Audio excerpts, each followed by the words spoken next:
தலைமை தேர்தல் ஆணையம் நாட்டின் தேர்தல் நடைமுறைகளை வலுப்படுத்த அரசியல் கட்சிகள் யோசனை வழங்கலாம் என அழைப்பு விடுத்துள்ளது.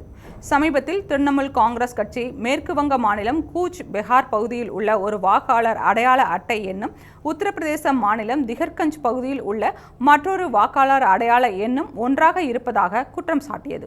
இதன் மூலம் போலி வாக்காளர்கள் மற்றும் வெளிமாநில வாக்காளர்கள் உள்ளனர் என மேற்கு வங்க முதல்வர் மமதா பானர்ஜி கூறினார். ஆனால் தலைமை தேர்தல் ஆணையம் இதை மறுத்து பல்வேறு மாநிலங்களில் உள்ள வாக்காளர்களுக்கு ஒரே மாதிரியான எண்ணை வழங்குவது தேர்தல் பட்டியல் உருவாக்கப்படும் முறைமையால் ஏற்படக்கூடியது என விளக்கமளித்தது. ஆனாலும் பல்வேறு கட்சிகள் தொடர்ந்து தேர்தல் ஆணையத்தின் மீது குற்றச்சாட்டுகளை முன்வைத்து வருகின்றன. இந்நிலையில் தலைமை தேர்தல் ஆணையம் விடுத்துள்ள அறிக்கையில் வரும் 30ஆம் தேதிக்குள் அரசியல் கட்சிகள் தங்களது யோசனைகளை வழங்கலாம் என தெரிவித்துள்ளது. தேர்தல் நடைமுறைகளை மேம்படுத்தும் நோக்கில் நாடு முழுவதும் உள்ள அரசியல் கட்சிகளுக்கு தேர்தல் ஆணையம் அதிகாரப்பூர்வமாக கடிதம் அனுப்பியுள்ளது.